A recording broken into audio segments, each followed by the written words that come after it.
Hey, real quick, are you struggling to stay motivated? Do you sit down to write but then just get distracted? Are you trying to make some serious progress in your novel over the next few months? Are you tired of always writing alone in your cave? Well, if so, I have an invitation for you. Every Saturday from 11 a.m. to 12 p.m. Eastern Time, I host Momentum Writing Sprints, a free focused hour where speculative fiction writers come together, work on their own stories, set goals, and actually get words on the page.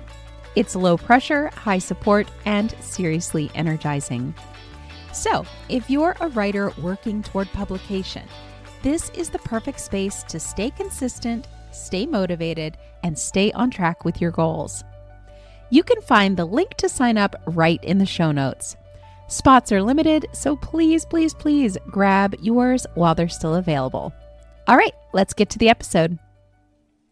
So many writers I work with want to write a novel that appeals to literary agents and traditional publishers. Writers constantly ask me, what does the road to traditional publishing really look like? Should I work with a critique group? Should I hire a book coach or a developmental editor? Does editing even matter before querying if I'm just going to get an editor at the publishing house anyway? And when an agent says yes, does that mean that my book is headed to bookshelves? I get it. There are so many questions, and the advice out there can be a little bit all over the place.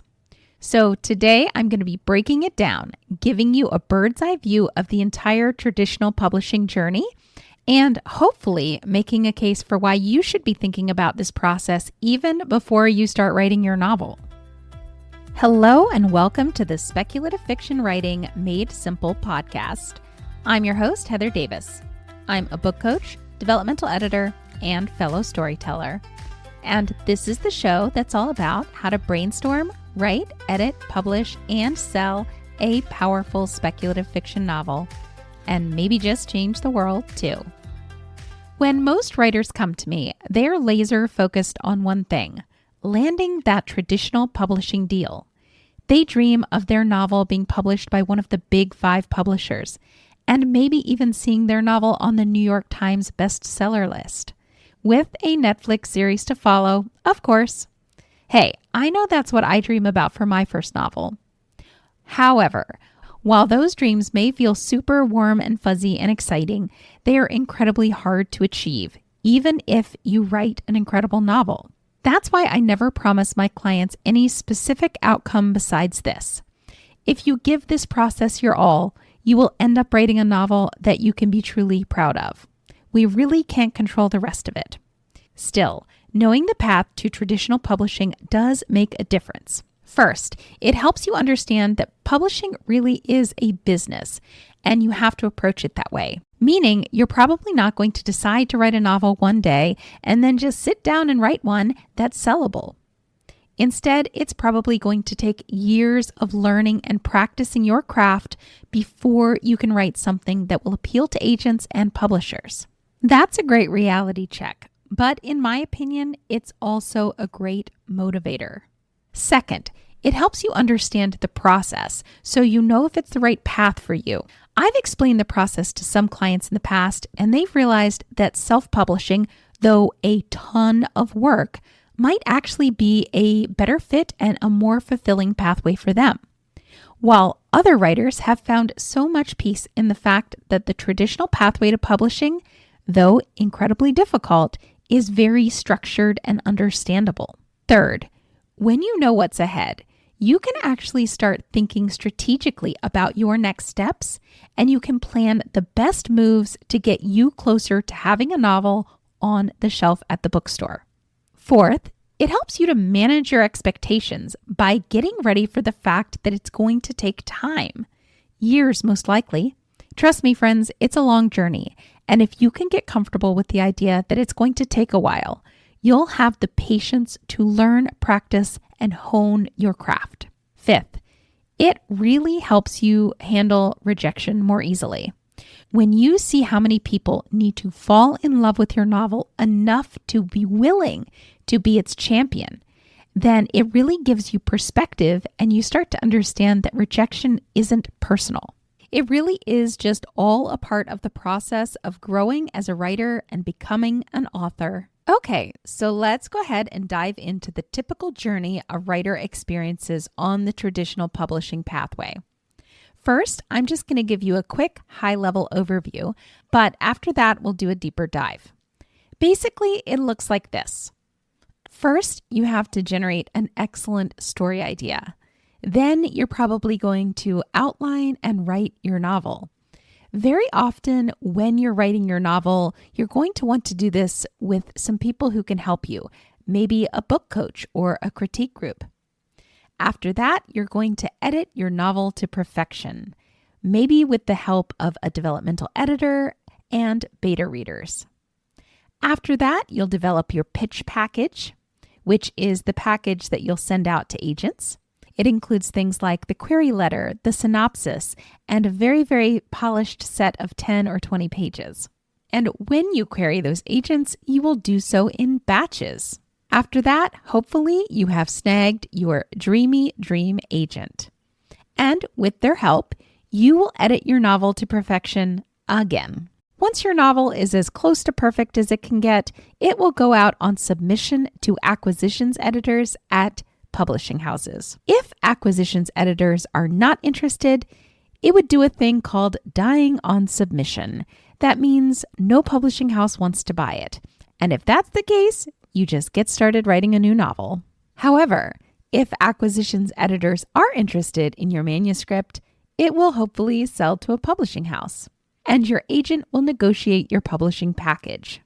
After that, you'll be assigned an editor at the publishing house, maybe more than one, and you will, yet again, edit your novel to perfection.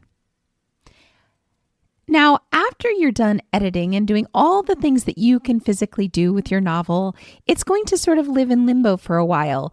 That's the space where the publishing house is literally getting it physically ready to publish.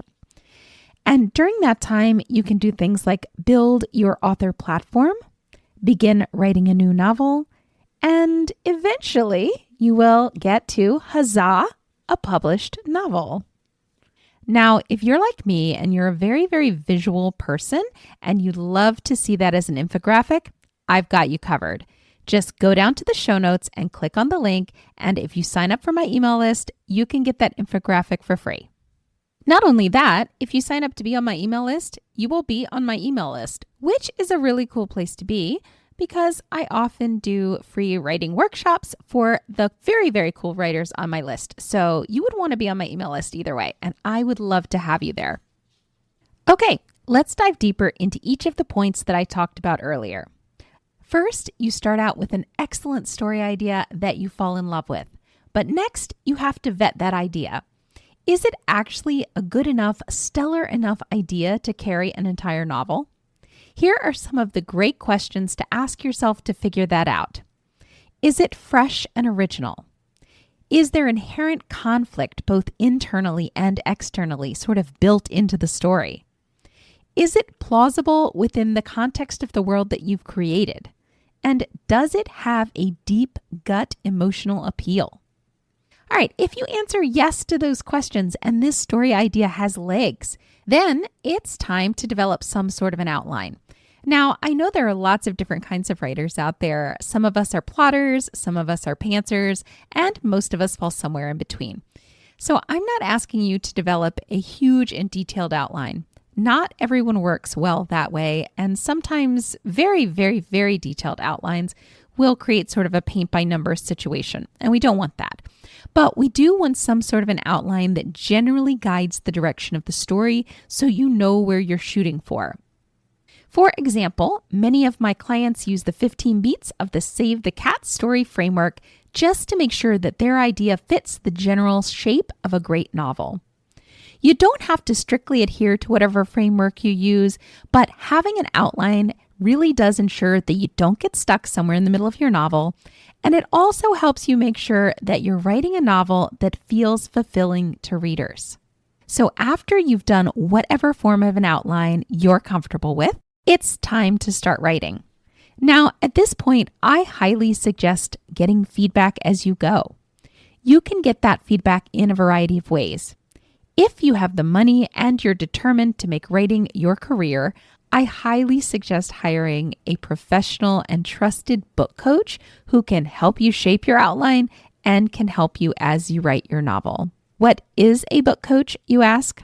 Well, they're an editor who works with you as a cheerleader, as a brainstorming partner, as a story specialist, and maybe most importantly, as a writing teacher. They help you see what's great in your story and keep you motivated to write.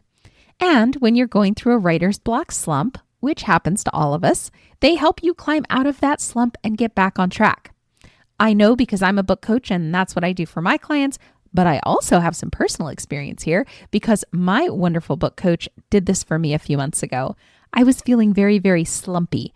I just couldn't seem to get words down on the page that I liked. I mean, I could write, but I just felt like everything I wrote was garbage. And while I know that wasn't true, my wonderful book coach helped pull me out of that slump. So yay. What else can a book coach do? Well, they can help you with the voice in your novel. They can help you with clarity, with line elements, with story structure. Basically, they are just a one-stop shop. They do everything. Let's imagine your writing skill on a scale of 1 to 10, with 1 being a brand new writer whose writing needs a ton of work, and 10 being a writer whose prose is polished enough that an agent would love to sign them. Now, a book coach cannot take you from a 1 to a 10. It's just not possible. You have to put in the time and effort in your craft to learn to write. But what they can do is they can take you from a 1 to a 4, or maybe from a 5 to a 7, or maybe from a 7 to a 10. It's just an investment in your dream. And for me, when I first started doing this, that's exactly how I saw it. I didn't expect miracles to happen, but I did expect to grow as a writer, and wow, did I ever. If, however, you do not have the money to hire a book coach, or if your writing is really more of a hobby, I suggest finding a critique group that feels right for your novel. Critique groups are free and they can be incredibly helpful, especially in the early stages of your writing when you're working on honing some basic skills. Number 4, after you've written your novel, it is time to edit it to perfection. What does that mean though? Well, it means that you're probably going to need at least 3 drafts. The first draft will help you figure out what the story really is. Even if you have a badass outline, the first draft is probably not going to follow that outline exactly, and it shouldn't. The first draft is really where you just start to connect with the characters and learn about the real story that you want to tell. It's in this second draft where there's probably a lot of revising, rewriting, and reconceptualizing the story. In fact, I think of the second draft really as that magical draft where the story grows into itself. Then comes the third draft, which is what I think of as the polishing draft. It's where you make sure that the word count fits the genre, the writing is working at a line level, all the story threads are threading correctly, your chapters are beginning and ending in ways that propel the reader forward. And there's like a 1,000 other things I could say for this third draft, but it's what I call the ironing draft, when you're ironing it out and making it perfect. After you have that wonderful third draft and you've really taken your story as far as you can take it, at this point, you'll probably want to hire a developmental editor to take a look at your work and make 100% sure that the novel is working and that it feels fully baked. So, what does fully baked mean? Well, it's hard to explain what it really is. Basically, it means that the story threads are all tied together and the prose are sophisticated and voicey enough to draw readers in and make them curious enough to selfishly want to read every word on the page. It's really 1,000 different things that feel unquantifiable. But I can tell you one thing for sure. Readers and agents know it when they read it. But whether or not you can afford a developmental editor, I highly suggest finding some really good beta readers who can give you the reader's perspective. They may not be able to give you as much insight as a developmental editor can, but if you ask them specific questions, they might be able to give you some great feedback. Now, I have to say a word about ChatGPT. If you are thinking about using resources like ChatGPT to help write or edit your novel, I caution you, please do not do this. There are several reasons why I say this. First, it will strip away your author voice, and agents will never want to publish your novel. Second, it's a shortcut that will actually make your novel worse while also preventing you from growing as an author through the process of editing your work, which I think is an incredibly important process, and it's where the real magic happens. Third, traditional publishing houses and even short story magazines have strict rules about using zero AI to aid in the writing and editing of your novel. So please do not use these programs to write for you or to drastically edit your words. It's not worth it, and it won't get you to where you want to be regardless. Now, obviously, things like spell correct and predictive grammar software are not a problem. That is absolutely not what I'm talking about here. Okay, on to number 6. You have to develop a pitch package for agents. This means that you have to write an incredible query letter, which is basically like the jacket copy of a purchased novel. I suggest that it be no longer than 550 words. Then you have to write a stellar synopsis, which is a longer document that tells the entire story of your novel in 2 to 3 pages. It even gives away the ending of your novel, just so that agents get a feel for what the scope of your novel is and whether you really know how to tie things together. Next, you create a list of 50 to 100 agents who you think might want to champion your novel. You can find these agents in a lot of ways. For example, you can find a lot of agents on Manuscript Wishlist, and you can find even more on Query Tracker. Those are 2 great places that I suggest you start your search. This whole process of query letter, synopsis, and agent list will definitely take you a while to do. I suggest reserving about 1 to 2 months to give this the time it needs. And I definitely suggest getting feedback on both your query letter and your synopsis, because these are incredibly important documents. They really are sales documents. And if you want an agent to want to represent you, they have to be very good. Number 7, you need to query in batches of 5 to 10 agents, starting with your favorites. Give each batch of agents at least several weeks to reply before sending out the next wave of queries. Also, use the agent's responses to help you. For example, if agents are rejecting your novel based on your query letter without ever requesting pages, it might mean that the query letter needs some work. However, if agents are excited by the query letter and request pages and then reject after they read those pages, that probably indicates a problem with the manuscript itself. Okay, let's imagine that you snag your dreamy dream agent. Celebrate! You've done something huge, something incredible. You've gained that external validation saying that your writing has reached a level that professionals have confidence in it. That's a pretty big deal. But now what? Does that mean that your novel is done and ready to be sold to publishers? Not quite. Number 9. At this point, you will typically work with your agent to make more manuscript revisions. Yep, that's right. Usually a novel isn't done just because the agent is willing to champion it. There are probably still edits that need to be made. After all, your agent is a professional and knows what it takes to have your manuscript sold to a publisher, and they're going to help you get that manuscript into shape. Now, different agents approach this differently.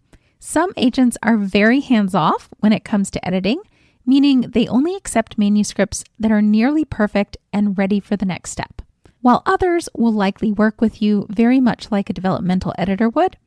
It really depends on the agent you sign with. Number 10, your novel goes out on submission to acquisitions editors. If you're not familiar with acquisitions editors, these are the editors at the publishing houses that are responsible for finding novels for the publishing house to actually publish. These are the people that your agent will pitch your manuscript to. Great agents have a deep knowledge of what acquisitions editors at different publishing houses actually want, and they have a good relationship with those editors. So this is one of the reasons why agents are so pivotal in the success of an author, which is why you have to query good agents and sign with the best one you possibly can. meaning the process of finding an agent is a really important process, and you need to educate yourself about how successful a particular agent is and what they do for the authors they work with. Okay, so if no acquisition editors decide to champion your manuscript, meaning they don't think it will sell well, that means it dies on submission. If that happens, your job is very simple. Understand that this is a business and get to work writing your next novel. Yep, that's right. You just jump back in the game. After all, you already have an agent, so you're already halfway there. And it's very likely that your next novel will sell to acquisitions editors. That happens all the time. But what if acquisitions editors do like your manuscript and they do think it's sellable and they do want to champion it?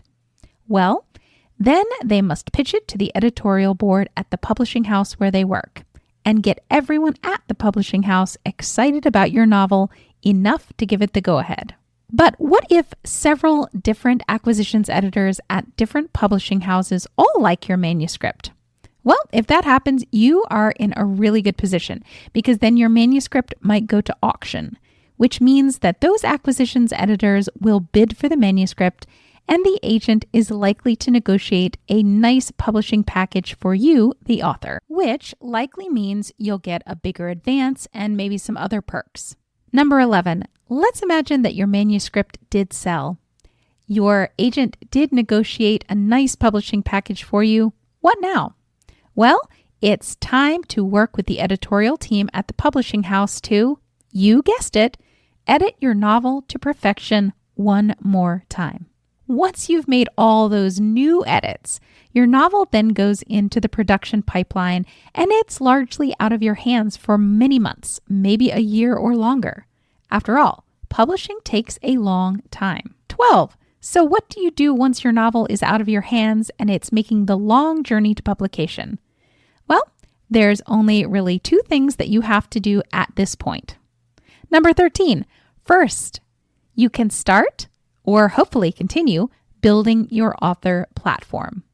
An author platform, if you're not familiar with that term, just means the platform from which you will be able to talk about your novel, help promote it, and get people excited about buying it and reading it. After all, even if you sign with one of the big 5 publishers, the sales team probably will only have a very modest amount of time and money to spend promoting your novel.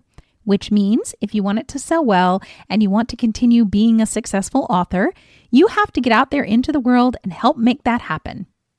You need to make an author website, start an author email list, and maybe even establish a presence on social media.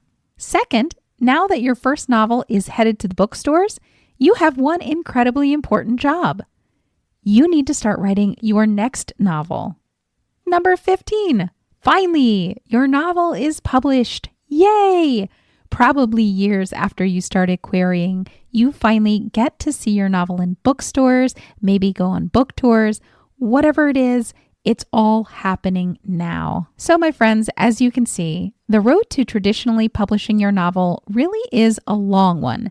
And it's filled with a lot of people who must love your book enough to be willing to champion it. But as you travel this pathway, remember this: knowledge is power. Also remember this other thing. Writing is a passion, but publishing is a business. And you, my friend, need to be business savvy. Which is why I always encourage the writers I work with to start getting all of these pieces in place and thinking about what they need to be successful as soon as they've committed to the novel they want to write. Meaning, it's never too early to start on any of this. As soon as you've outlined your novel and you have a really good idea of what it will be, maybe you've already written the first draft and you're starting on that second revision draft, you can start writing your query letter. You can start writing your synopsis. You can start building that author platform. You can start putting together that list of agents. That way, it doesn't have to take so long, and it really helps you to feel that sense of this being a real thing, that you are an entrepreneur starting on your journey to being an author. Okay, my friends, that's it for today. I hope that was incredibly helpful. If you're curious about private book coaching or group book coaching, please go ahead and sign up for a program clarity chat. This is a totally free thing that I offer, and it's just you and I getting together and exploring if book coaching is right for you. If you would like the infographic that goes with this episode, please sign up to be a part of my email list. You know what? Sign up for it anyway, because I think being on my email list has lots of perks, so I would love to have you there.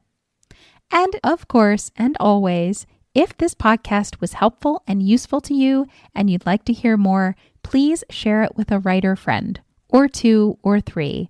I'd love to build our community even bigger. Until next time, keep writing, keep dreaming, and remember, the world needs your stories right now, so don't you dare give up on your novel or yourself. Talk soon.